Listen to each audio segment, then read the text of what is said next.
Assalamualaikum warahmatullahi wabarakatuh dan salam sejahtera. Apa khabar semua?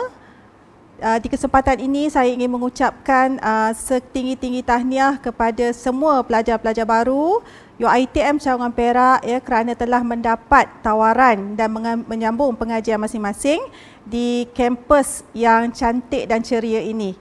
Jadi bukan senang untuk dapat menyambung pengajian di UiTM Cawangan Perak ini kerana kampus ini merupakan antara kampus yang terbesar di seluruh sistem UiTM. Jadi saya memperkenalkan diri saya, Profesor Madya Dr. Nur Hayati binti Baharun adalah Timbalan Rektor Hal Ehwal Akademik UiTM Cawangan Perak bagi kedua-dua kampus iaitu di kampus Sri Iskandar dan di kampus Tapah. Jadi di sini suka saya berkongsi iaitu berkaitan dengan akademik sempena Minggu Destiny Siswa bagi sesi September 2020 Januari 2021 yang perlu anda hadam, yang perlu anda faham kerana akademik adalah tunjang utama bagi pengajian anda pada tempoh yang ditetapkan. Ada pengajiannya 2,5 tahun dan ada pengajiannya 3 tahun. Baik, kita teruskan dengan taklimat yang seterusnya. Bahagian hal ehwal akademik yang ini merupakan moto daripada bahagian hal ehwal akademik, menjuarai kecemerlangan akademik. Jadi di sini untuk urusan utama bagi hal ehwal akademik sudah pastinya menyediakan kemudahan pengajaran dan pembelajaran serta pengurusan kualiti sebagai sebahagian dari proses menghasilkan graduan cemerlang di kampus ini. Jadi yang ini seperti mana yang saya nyatakan pada awal tadi, our core business adalah menjurus kepada kualiti akademik. Dan fungsi utama bahagian hal ehwal akademik ataupun kita ringkaskan sebagai HEA, ia merangkumi 5 perkara, iaitu yang pertama dari segi pentadbiran am, rekod dan pengambilan pelajar. Yang kedua adalah pembangunan dan pengurusan akademik. Ketiga, peperiksaan. Keempat, pengajaran dan pembelajaran, dan ianya juga merangkumi pengurusan fakulti. Bahagian hal ehwal akademik diterajui oleh Prof Rektor iaitu Profesor Dr. Surveyor Mat Yusof Hamid sebagai ketua di kampus kedua-dua belah kampus iaitu Sri Iskandar dan juga di kampus Tapah UiTM Cawangan Perak, dan dibantu oleh saya sebagai Timbalan Rektor Hal Ehwal Akademik untuk menguruskan urusan-urusan yang berkaitan dengan pembangunan dan pengurusan akademik. Baik, ini merupakan tarikh-tarikh penting bagi kumpulan B iaitu diploma. Sekiranya kalau anda boleh melayari laman sesawang iaitu laman sesawang UiTM, anda boleh melihat tarikh-tarikh penting ini untuk membuat perancangan bagi program masing-masing. Dan tarikh-tarikh penting ini adalah tarikh umum untuk diguna pakai bagi seluruh sistem UiTM. Jadi untuk pendaftaran bagi khusus bagi program diploma pra-diploma sarjana muda, maka kita semua perlu alert ataupun aware dengan tarikh-tarikh penting ini. Dan suka saya mengingatkan bagi sesi Oktober 2020, begitu juga dengan sesi yang lepas iaitu pada sesi Mac 2020, 2 semester ini adalah semester yang kita panggil sebagai semester yang istimewa ataupun khas yang mana kita telah pun dilanda iaitu masalah iaitu wabak jangkitan wabak COVID untuk yang melanda di serata dunia, tidak terkecuali Malaysia. Dan begitulah juga pelaksanaan operasi akademik yang turut terjejas untuk melakukan sedikit perubahan kepada kaedah penyampaian untuk pengajian di semua universiti di Malaysia. Jadi di sini di UiTM khususnya kesemua pelajar akan kembali ya ke kampus untuk sesi pengajaran dan pembelajaran pada 12 Oktober 2020 ya, yang mana ini merupakan tarikh kuliah bermula. Namun begitu, untuk semester ini ya, kuliah bermula bermaksud ya ianya bergantung kepada keperluan iaitu kaedah penyampaian secara bersemuka ataupun secara ODL. ODL maksudnya adalah ataupun dalam kata bahasa Inggerisnya Open and Distance Learning, iaitu pembelajaran yang mungkin menggunakan 10 platform yang berbeza, iaitu mungkin secara online ya, iaitu menggunakan learning management system ya, ataupun mungkin menggunakan kaedah media yang lain seperti WhatsApp ya, mungkin ada yang menggunakan Facebook dan sebagainya. Jadi kita memberi flexibility kepada pensyarah untuk membuat penyampaian ya secara ODL ini mengikut konteks dan juga keperluan pelajar masing-masing. Jadi itu yang saya kata tadi, istimewanya semester ini dan juga semester lepas, kerana kaedah penyampaian bagi pelajar-pelajar bukan agak berbeza, memang berbeza ya berbanding dengan senior-senior yang lain. Dan mungkin juga kita mendoakanlah ya supaya senario ya jangkitan wabak COVID ini tidak berlanjutan dan kemungkinan kita menjadi sejarah ya kepada anak cucu kita nanti ya, bagaimana kita menghadapi suasana jangkitan COVID ya yang melanda dunia. Baik, untuk tarikh-tarikh penting ini saya mengharapkan ya kepada semua pelajar untuk memahami ya, bagi pelajar semester 1 iaitu pelajar baru, kesemua pelajar perlu kembali ya ataupun mendaftar secara fizikal di kampus masing-masing, dan perjalanan kuliah yang akan dijadualkan mulai 12 Oktober dan kita akan keluarkan jadual mengikut keperluan kursus dan program masing-masing, sama ada anda diperlukan untuk hadir ke bilik kuliah ya secara bersemuka ataupun anda diperlukan untuk menyertai sesi secara ODL ataupun online ya. Jadi yang itu kita akan maklumkan daripada masa ke semasa untuk ya tindakan pelajar semua. Baik, bila kita berbicara berkenaan dengan akademik ya, kita tidak lepas berkenaan dengan peraturan. Ya, bila kita bercakap berkenaan dengan peraturan, sudah pasti ramai yang kurang gemar ya. Ada peraturan sini, ada peraturan sana ya. Tetapi kita sebagai manusia ya, kita perlu meletakkan peraturan ini sebagai panduan kita supaya kita tidak tersasar daripada matlamat ya yang dituju. Jadi peraturan akademik ini ya yang kita guna pakai ya di seluruh sistem UiTM adalah peraturan akademik pindaan 2017 ya bilangan 1 yang menggariskan perkara yang perlu difahami oleh pelajar apabila anda semua memulakan pengajian sehinggalah bergraduat. Dan peraturan akademik ini akan ya disemak secara berkala mengikut keperluan semasa ya, dan juga untuk rujukan semua pelajar ya, anda semua boleh menyemak melalui portal Hal Ehwal Akademik ya. Sekarang ini kita tidak mengeluarkan secara hard copy peraturan akademik ini kerana anda semua ya boleh mendapatkan soft copy ataupun salinan lembut ya daripada laman sesawang.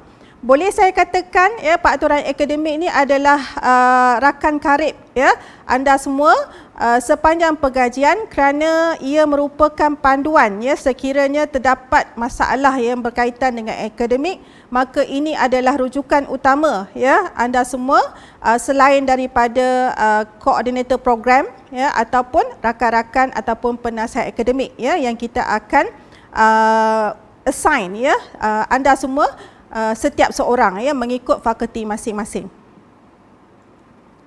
Baik, apakah definisi pelajar?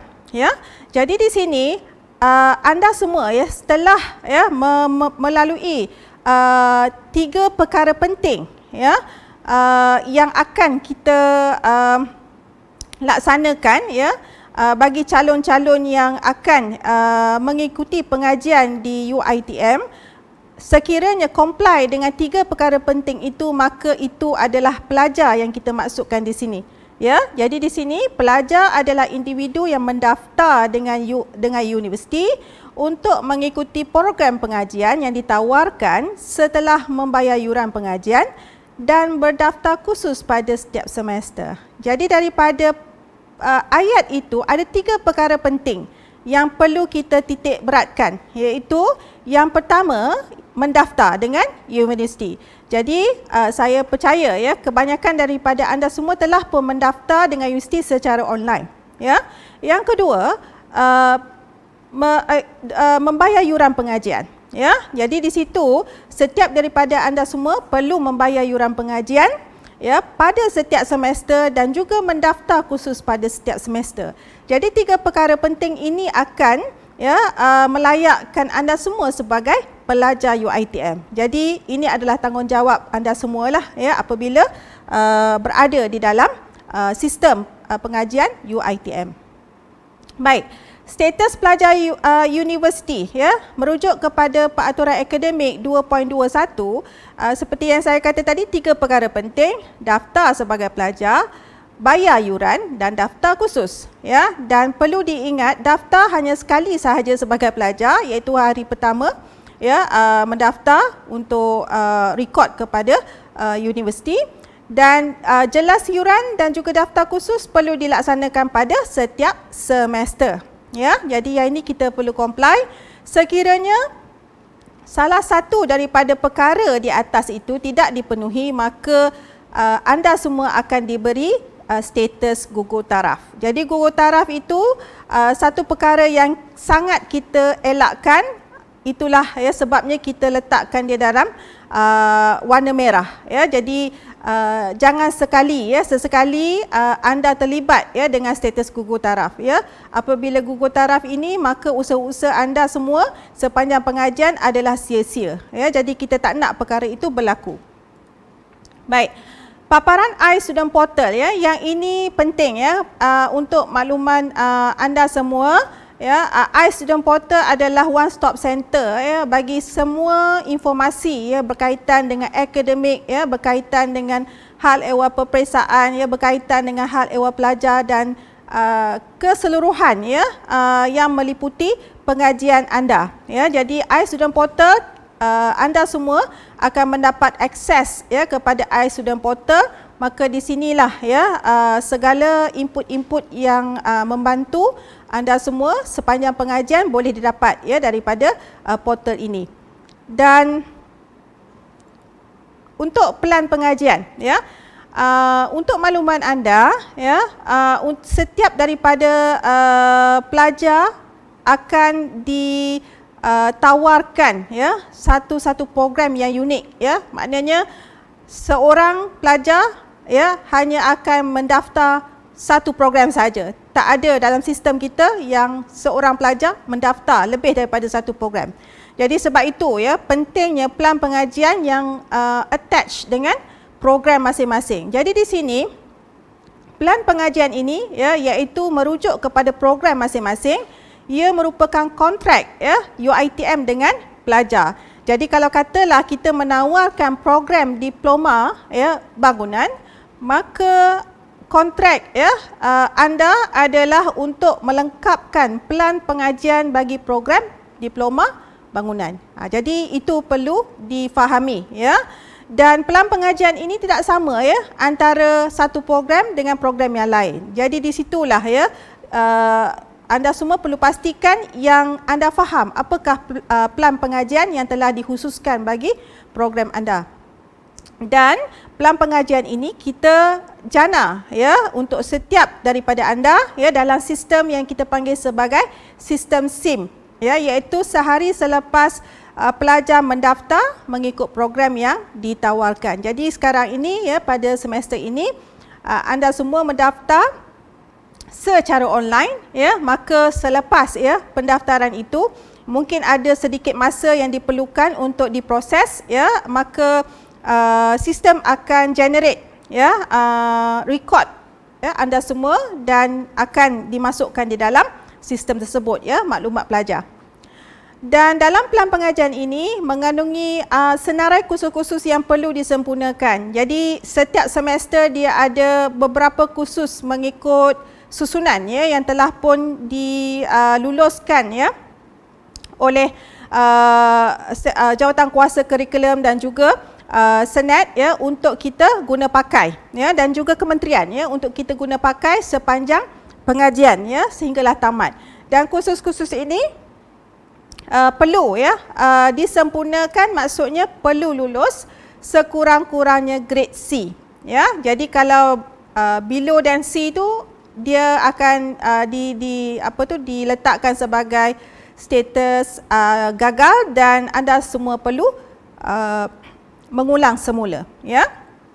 Dan apabila pelajar lulus semua kursus yang disenaraikan dalam pelan pengajian seperti kontrak anda semua dengan UiTM, maka UiTM akan menganugerahkan sijil seperti yang ditawarkan pada surat tawaran.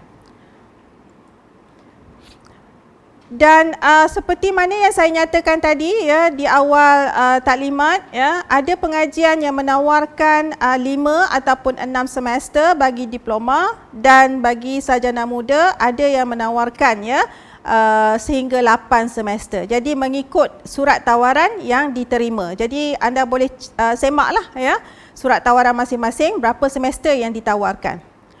Dan hanya boleh berubah dengan semakan kurikulum yang dilakukan oleh fakulti untuk program masing-masing. Jadi di sini untuk menentukan pelan pengajian ini proses yang tidak mudah. Ianya perlu melalui beberapa tapisan dan juga semakan jawatan kuasa sehinggalah ke peringkat tertinggi, iaitu di peringkat kementerian sebelum ianya boleh dilaksanakan diguna pakai oleh UiTM. Dan setiap perubahan perlu biasanya dikuatkuasakan mengikut kohort, iaitu kumpulan pelajar yang masuk mengikut sesi pengajian yang sama. Jadi di sini andainya perubahan semakan kurikulum itu berlaku semasa anda di semester 3, jadi di situ anda tidak terlibat dengan perubahan pelan pengajian tersebut. Yang terlibat adalah pelajar baharu yang akan mendaftar pada semester yang akan datang. Jadi anda akan mengikuti pelan pengajian yang lama ataupun yang sedia ada. Pendaftaran kursus yang ini kita laksanakan secara online melalui iStudent Portal seperti mana yang saya maklumkan tadi, dan jumlah kredit yang perlu didaftarkan mengikut pelan pengajian adalah 17 hingga 23 jam per semester. Yang ini adalah tertakluk kepada pelan pengajian kecuali pelajar praktikal ataupun semester akhir. Jadi yang ini secara umumnya itu adalah range bagi jumlah kredit 17 hingga 23. Ada pelan pengajian yang meletakkan mungkin 8 untuk semester tersebut, tetapi tidak ada masalah kerana ia adalah mengikuti pelan pengajian program masing-masing. Dan pelajar berstatus P ataupun perhatian, jumlah maksimum kredit hour yang perlu dibawa adalah 12 bagi program diploma dan 15 bagi sarjana muda.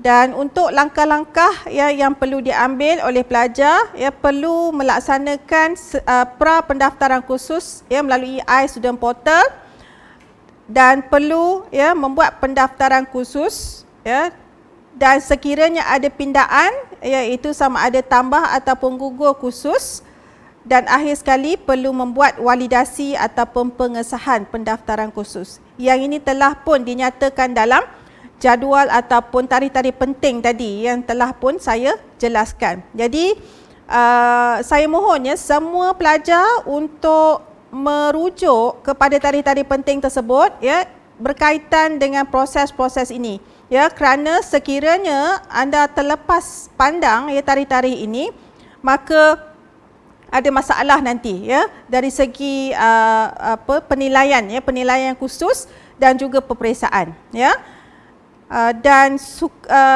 ingin dimaklumkan bagi semester ini begitu juga dengan semester lepas kita tidak melaksanakan peperiksaan akhir.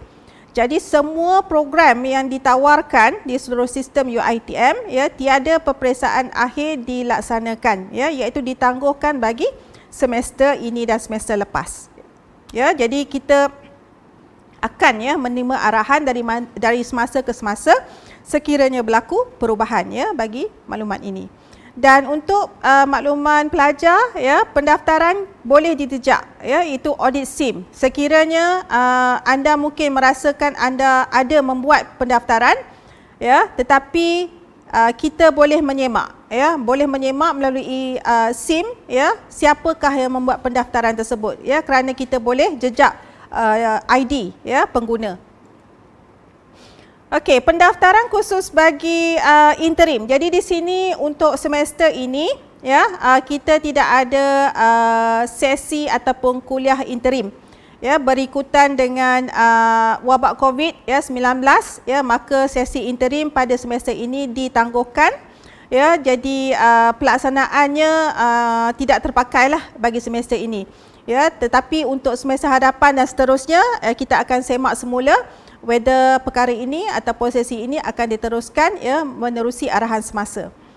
Dan untuk pemilihan kumpulan ya, untuk kursus-kursus yang didaftarkan, setiap pendaftaran kursus perlu disertakan dengan kumpulan ya, kerana pendaftaran kursus tanpa kumpulan ya, ianya akan digugurkan secara automatik ya by the system.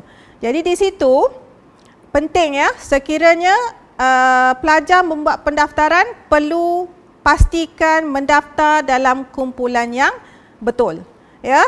Di sini since kita ada dua kampus, iaitu kampus Seri Iskandar dan juga kampus Tapah, mungkin satu kursus itu ditawarkan bagi dua-dua kampus tetapi kumpulan yang berbeza. So make sure pelajar mendaftar kursus ya di kampus yang betul ya. Kalau anda adalah pelajar di kampus Seri Iskandar, maka pilihlah kursus ya yang ditawarkan dan kumpulan yang ditawarkan di kampus Seri Iskandar. Jadi jangan berlaku kesilapan di situ.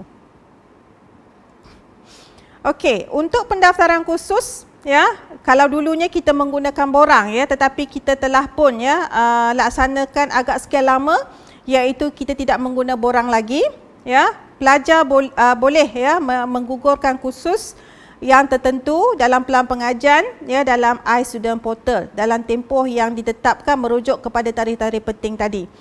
Dan sekiranya ya perlu menggugurkan kursus tertentu dalam pelan pengajian, perlu rujuk dengan penasihat akademik ya, yang akan kita lantik ya di kalangan fakulti ataupun program sebelum anda berbuat demikian ya, kerana untuk gugur kursus ini ianya adalah satu senario yang what we call as special case ya.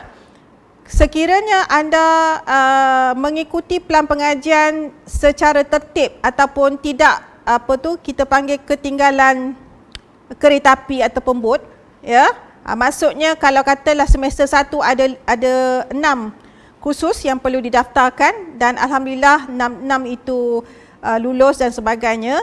Jadi untuk semester 2 ya, anda boleh mengikuti package untuk semester 2 ikut plan.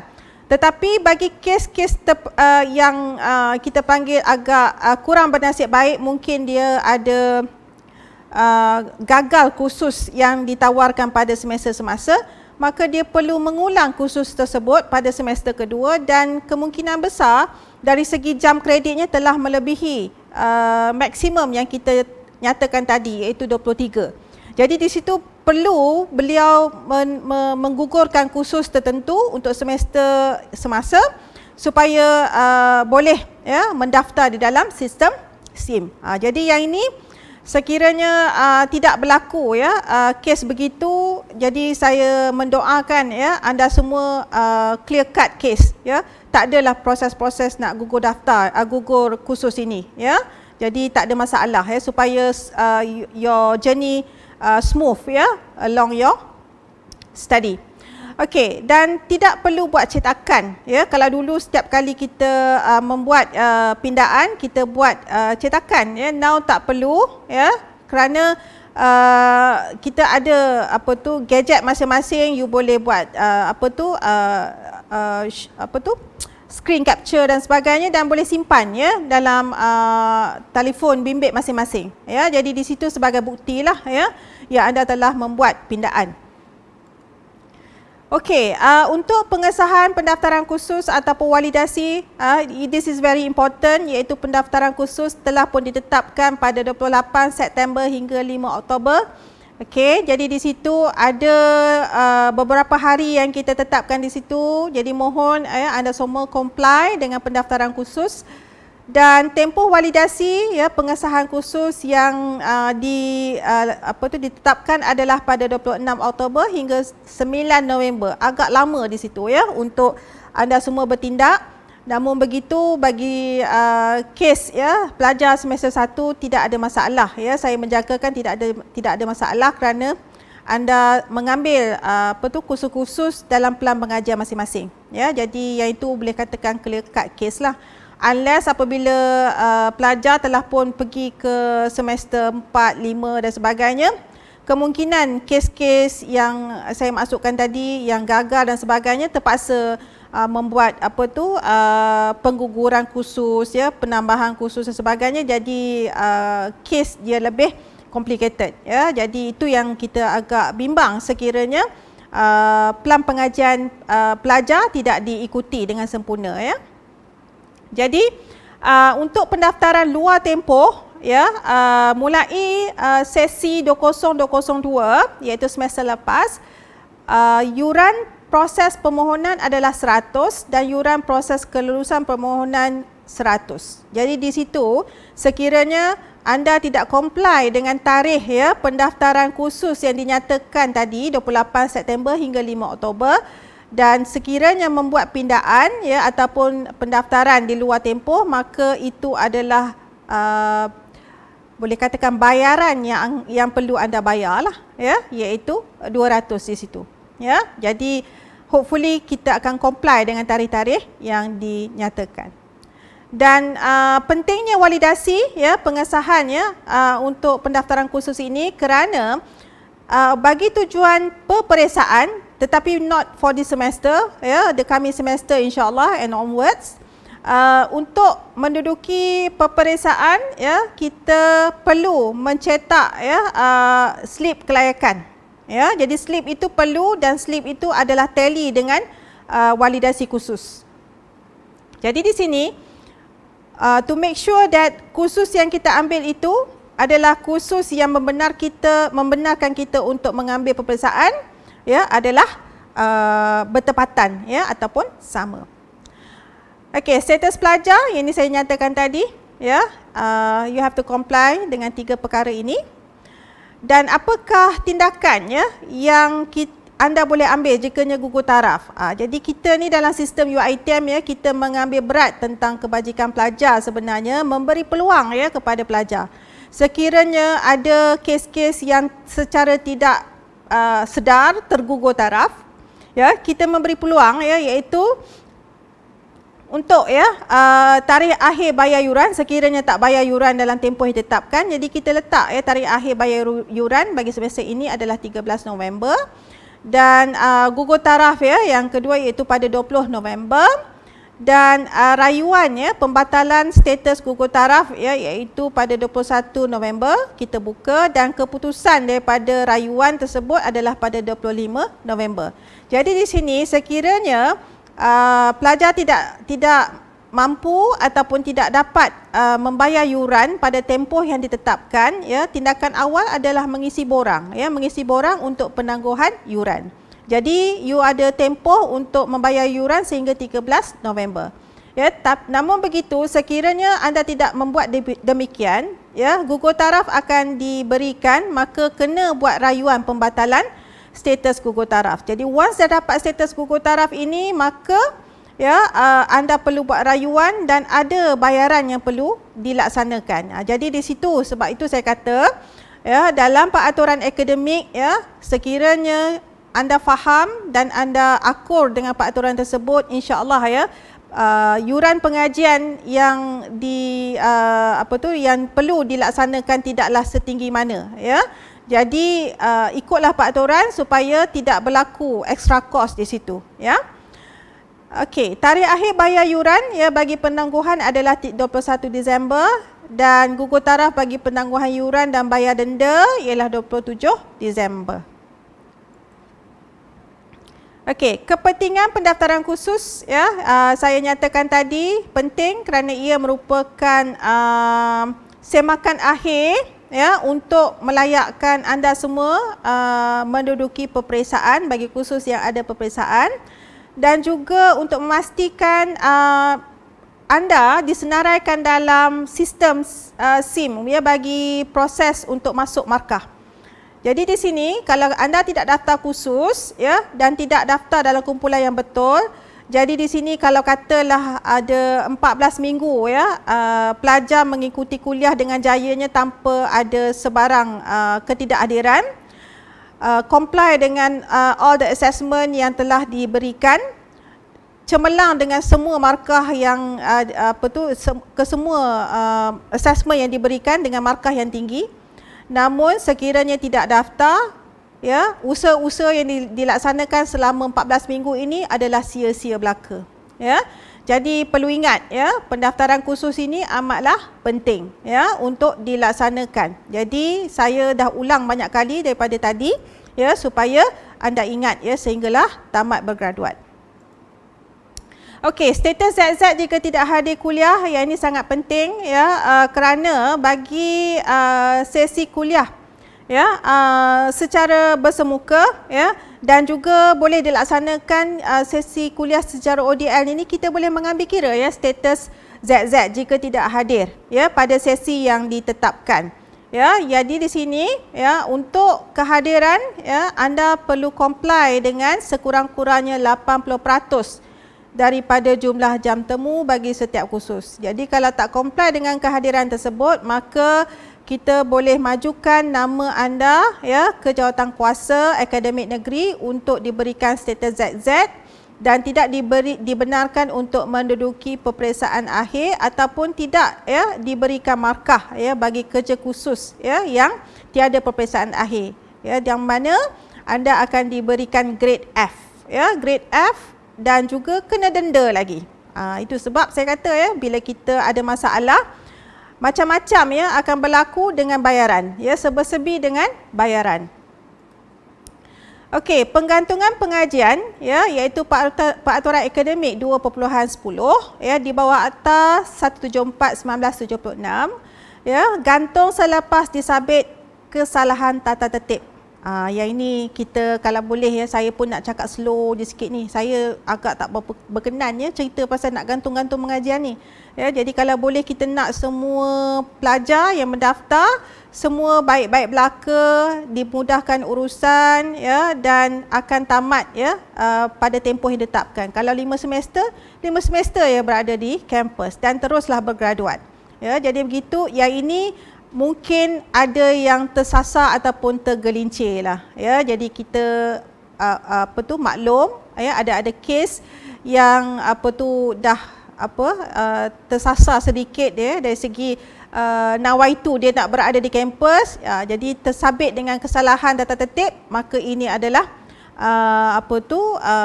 hukuman yang diberikan ya, gantung kerana tidak hadir tata tertib. Tak hadir pun kita boleh gantung ya. Kalau dipanggil tata tertib, sila hadirkan diri. Okey, dan tempoh gantung dikira sebagai tempoh pengajian. Jadi di sini tempoh pengajian yang saya maksudkan ialah sekiranya dalam surat tawaran menyatakan 5 semester, maka tempoh pengajian anda adalah 5 semester. Tetapi sekiranya, na'udzubillah ya, sekiranya anda terbabit dengan status gantung ya, maka 5 semester itu akan mengambil kira tempoh semasa anda digantung 1 semester. Jadi it's no more 5 semester, dia akan jadi 6 semester ya. Jadi di situ anda dikategorikan sebagai pelajar yang tidak tamat dalam tempoh. Jadi kita nak elakkan perkara ini ya. Kita kalau boleh semua akan tamat dalam tempoh. Baik, untuk cuti khas ya, cuti khas kita ada ya peraturan yang membenarkan, iaitu pelajar ya, permohonan oleh pelajar untuk cuti seluruh semester dan tidak mengambil peperiksaan. Untuk pelajar sepenuh masa kita beri 2 kali ya, 2 kali cuti semester. Okey, kita benarkan untuk by semester ya, dia bukan 2 semester tu setahun you nak cuti untuk setahun tu, tidak. Ya, jadi kena mohon ya by semester, dan tempoh cuti khas ini adalah atas sebab kesihatan ya. Jadi kat sini kalau kata ada masalah kesihatan, maka anda boleh kemukakan dengan dokumen-dokumen daripada doktor ya, daripada hospital, dan kita boleh proses ya untuk memberi cuti khas. Okey, dan untuk cuti khas ya atas sebab kesihatan, tempoh pengajian anda tidak dikira sebagai dalam pelan pengajian. Let's say kalau you dapat 1 semester cuti khas, you ada 5 semester untuk pengajian, maka semester waktu cuti khas ini tidak akan diambil kira ya. Jadi masih lagi akan 5 semester ya untuk pengajian anda. Dan juga penangguhan pengajian ya diberikan oleh universiti ya, tempoh penangguhan tidak dikira sebagai tempoh pengajian ya, seperti yang saya nyatakan tadilah untuk cuti khas dengan sebab kesihatan. Okey, prestasi tidak memuaskan bagi status diberhentikan. Jadi kat sini kita ada 7 kategori ya untuk status ya diberhentikan. Ya, jadi kat situ ada dalam peraturan akademik, so you boleh semaklah. Kalau boleh pelajar-pelajar janganlah you punya prestasi ini tidak memuaskan daripada semester 1. Semester 1 boleh katakan smooth flow ya, you punya pengajian should be no problem. Ya, jadi dekat sini elakkanlah ya berada dalam kategori D1 hingga ke D7. Okey, rayuan sekiranya ingin meneruskan pengajian setelah mendapat keputusan diberhentikan ya, kita benarkan.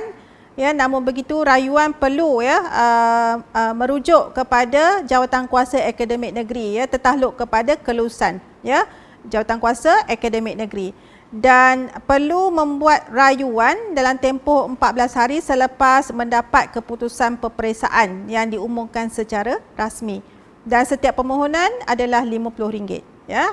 So saya kata setiap perkara yang kita cuba untuk bantu ini, sometimes we have to put an extra cost because of kita have to do something extra untuk proses borang dan sebagainya ya. Jadi di situ yang berlaku sedikit cost yang terlibat. Okey, syarat-syarat rayuan yang ini boleh semak daripada peraturan akademik. Okey, tak semestinya semua kategori D1 hingga D7 tu dibenarkan untuk buat rayuan ya. Jadi kat sini dia ada syarat dia. Okey, dan pelajar D3, D7 yang berjaya dalam rayuan menyambung pengajian, maka mod pengajian akan bertukar, akan berubah ya.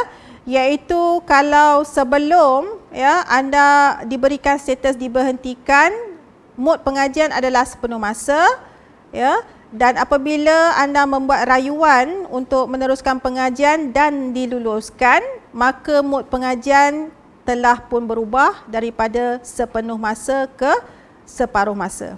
Jadi bila berlaku mod perubahan mod pengajian itu, maka berlaku juga perubahan kepada kadar pengajian. Jadi kadar pengajian ini akan mengikut kadar pengajian separuh masa, which is lebih mahal berbanding dengan sepenuh masa. Itu saya kata tadi, elakkanlah perkara seperti ini berlaku, kerana you akan mendapat masalah dari segi penambahan keuangan yang perlu dikeluarkan sepanjang pengajian anda semua. Hopefully semua okeylah tak ada yang terlibat begini. Okey, peperiksaan ada beberapa kategori di sini peperiksaan akhir, peperiksaan khas dan peperiksaan intersesi. Jadi seperti mana yang saya umumkan pada awal taklimat bagi semester ini kita tiada peperiksaan akhir Jadi mungkin saya terangkan di sini untuk sebagai panduan untuk semester yang akan datang insya-Allah dan seterusnya. Okey. Untuk peperiksaan akhir kita akan adakan di hujung semester, ya, untuk dalam tempoh 3 minggu untuk minggu peperiksaan, dan kita ada break in between sebelum anda menghadapi peperiksaan akhir. Untuk peperiksaan khas, ini adalah bagi pelajar-pelajar yang bakal bergraduat ataupun semester akhir, ya, apabila keputusan peperiksaan mengeluarkan, ya, ataupun memberi status gagal kepada 1 atau 2 kursus, ya, bagi semester tersebut, maka anda layak untuk mengambil peperiksaan khas bagi 2 kursus tersebut ataupun 1 kursus tersebut yang gagal, ya. Namun begitu, untuk peperiksaan khas ini kita ada syarat dia, ya. Untuk layak menduduki peperiksaan khas, pelajar perlu pastikan kerja khusus pelajar bagi kursus tersebut mestilah mencapai sekurang-kurangnya 50% daripada markah yang ditetapkan. Maksud saya, let's say kalau katalah kerja khusus itu adalah 50%, ya, maka markah yang anda dapat bagi semester tersebut mestilah sekurang-kurangnya 25, ya, 25 markah daripada 50 itu. Itu 50% daripada itu. Ya, kalau 25 tu just nice, ya, kalau lebih daripada 25 okeylah, lebih layaklah, ya. Tetapi sekiranya kurang daripada 25, less than 50%, maka tidak layak untuk ambil peperiksaan khas. Jadi yang itu kena jaga-jagalah, ya, untuk melayakkan anda peperiksaan khas. Apa tujuannya peperiksaan khas ini? Kita nak bantu pelajar ni supaya you all boleh bergraduat dalam tempoh yang ditetapkan, ya. Kita tak nak semata-mata untuk mendaftar 2 kursus yang gagal, you have to come back for another 1 semester. Jadi kat situ dah rugi masa. Jadi kita cuba bantu untuk you ambil peperiksaan khas ini, ya, dalam tempoh yang ditetapkan, iaitu selepas result exam dikeluarkan, dan kita akan keluarkan result itu secepat mungkinlah, ya, supaya boleh sertai convocation dengan rakan-rakan lain, ya, untuk bergraduat. Okey. Untuk peperiksaan intersesi, yang ini pun kita bantu pelajar supaya pelajar boleh tamat dalam tempoh yang ditetapkan, yang mana mungkin ada pelajar-pelajar yang ketinggalan beberapa kursus dalam pelan pengajian. Jadi kita benarkan pelajar semasa cuti semester ni, rakan-rakan lain mungkin akan cuti semester, tetapi you mungkin boleh ambil satu tempoh untuk mengikuti kursus intersesi selama 5 minggu. Okey, dan selepas intersesi itu perlu menduduki peperiksaan intersesi, ya, iaitu maksimum 2 kursus sahaja yang ditawarkan pada satu semester, dan kita akan cuba proses, ya, kita akan proses markah ini dan akan kemaskini dalam pelan pengajian, so that you punya pendaftaran khusus dan juga kursus-kursus yang telah lulus diambil dalam sistem SIM itu akan clear, ya, dan akan grad on time, ya. Kita harapkan begitulah. Okey, exam, ya, peperiksaan wajib, ya. Kalau kursus tersebut ada peperiksaan akhir, so wajib, ya, perlu hadir. Dan kena pasti tempat, ya, kerana setiap lokasi peperiksaan. Baik, peperiksaan. Kehadiran ke peperiksaan adalah wajib, ya. Jadi di sini perlu dipastikan bahawa anda, ya, yang mendaftar bagi kursus, ya, yang dinyatakan dalam slip, ya, kehadiran peperiksaan, anda mengikuti, ya, peperiksaan yang dinyatakan mengikut tempat dan juga jadual waktu, ya. Jadi di sini pastikan ianya tepat, ya, mengikuti tarikh, ya, yang dinyatakan, dan sekiranya pelajar tidak dapat untuk hadir peperiksaan, ya, maka perlu memohon kebenaran, ya, di mana untuk permohonan mendapat kebenaran ini adalah tertakluk kepada beberapa syaratlah, ya, yang saya akan nyatakan.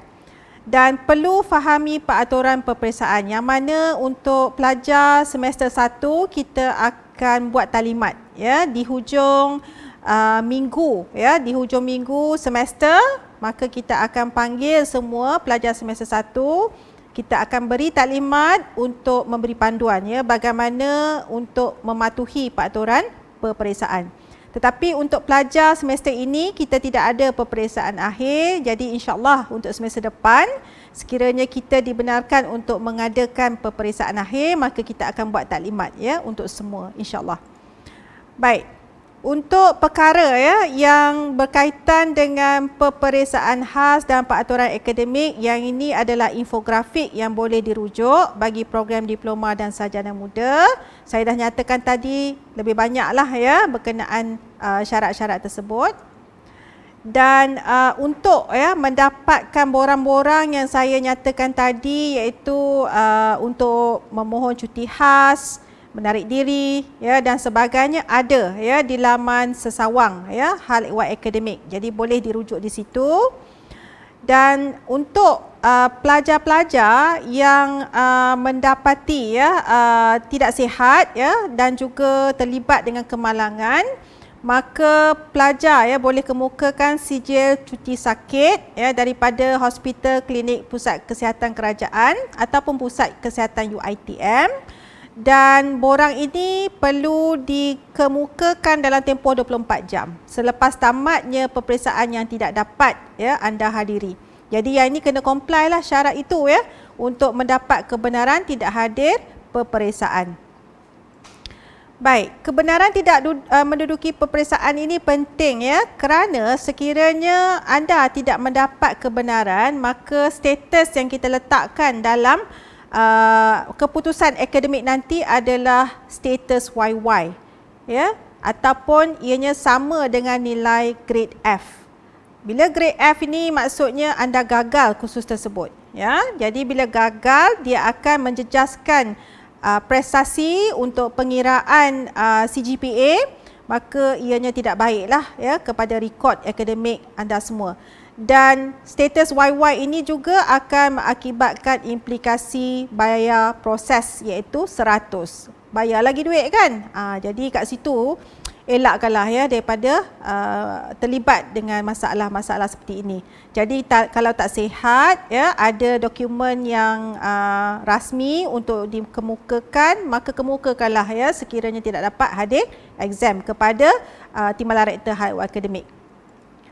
Baik, skim pemakahan yang ini kita ada dalam buku peraturan akademik, boleh dirujuk, ya, iaitu grade C dan ke atas ni adalah grade, ya, yang akan dinobatkan sebagai lulus, ya.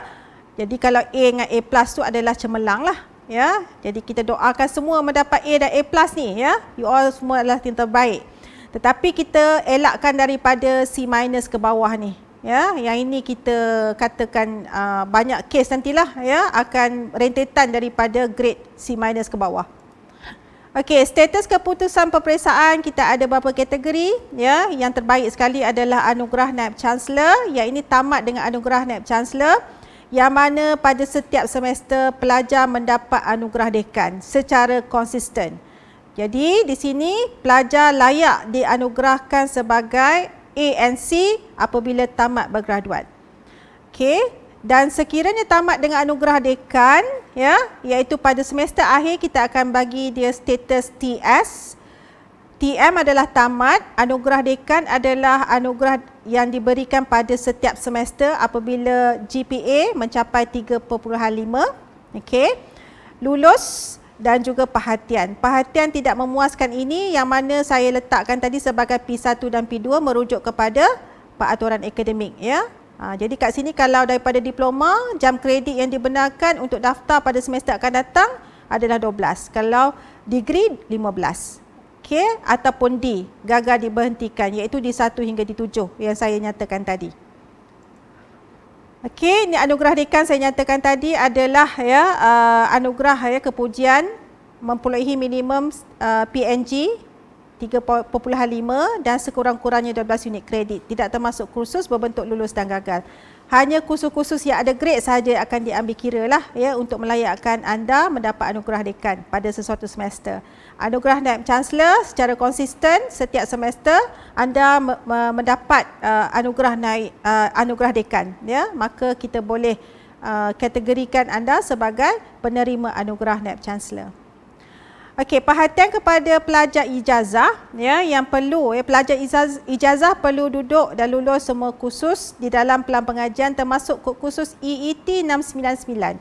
Ini dipanggil sebagai English Exit Test. Okey. Perkara ni wajib ya.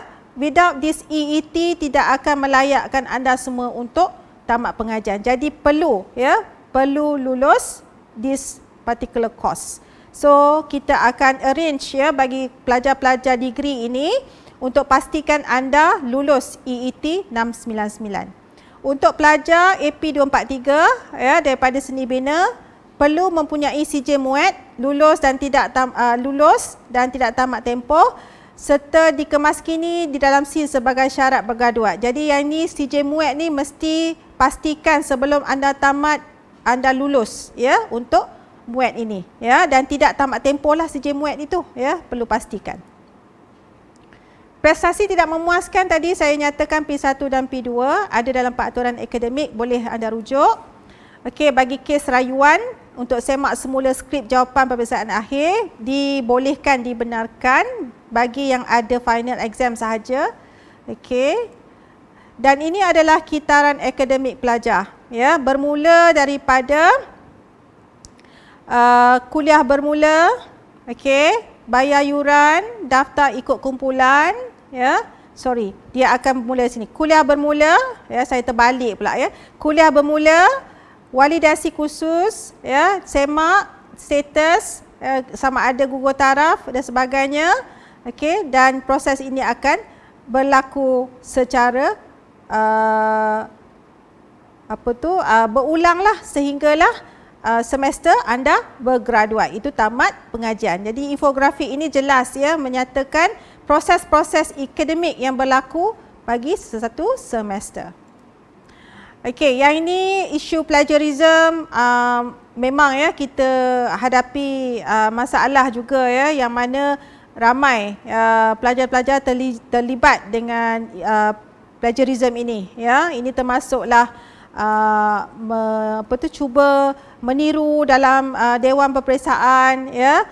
Jadi ini adalah contoh-contohnya ya, bawa nota toyo dan sebagainya, nota kaki, bukan nota kaki yang tu, nota tulis di kaki pun ada ya. Jadi macam-macam caralah ya. Bila nak buat benda yang tak baik ni, kreatif tu datang tiba-tiba je, saya tak tahu macam mana datang idea kreatif tu.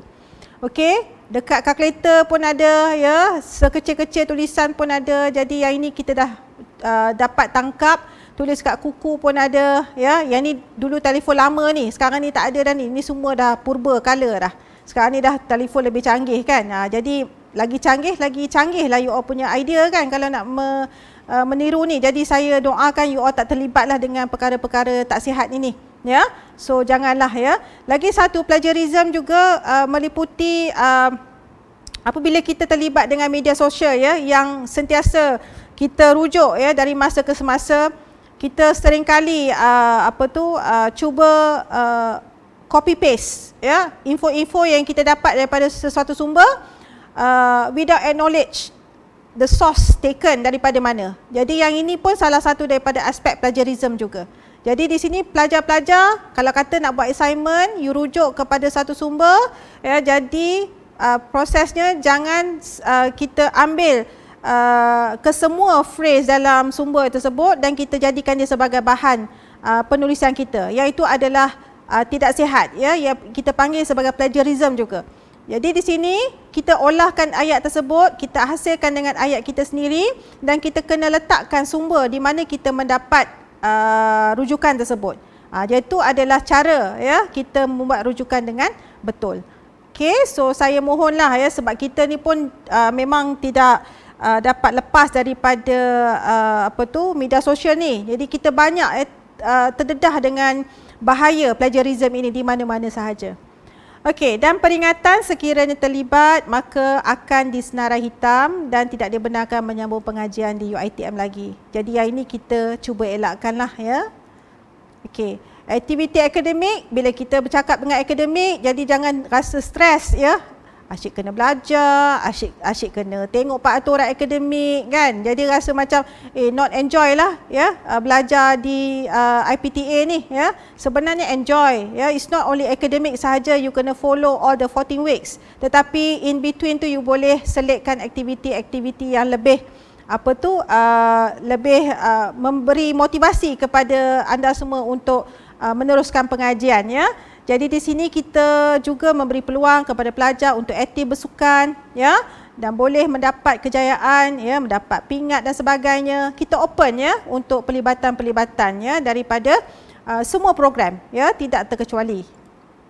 Okey, dan yang inilah saat yang kita nantikan apabila mulanya kita mendaftar ya sebagai pelajar UiTM dan kita menanti saat yang mana kita akan dianugerahkan diploma ya dan juga degree masing-masing ya di dewan ini ya, di Dewan Seri Iskandar ya di UiTM Cawangan Perak. Jadi di sini insya-Allah ya sekiranya anda semua sukses dalam akademik, maka kita akan nobatkan anda sebagai penerima anugerah graduan terbaik ya dalam convocation ya yang akan dijalankan. Okey, so saya minta you bayangkan sekarang ya supaya memberi motivasi kepada anda semua untuk terus belajar ya, dan dengan itu saya mengakhiri ya taklimat Timbalan Rektor Hal Ehwal Akademik ya pada sesi ini ya dengan mengucapkan ya tahniah syabas kepada anda semua ya kerana menjadi pelajar UiTM Cawangan Perak khususnya.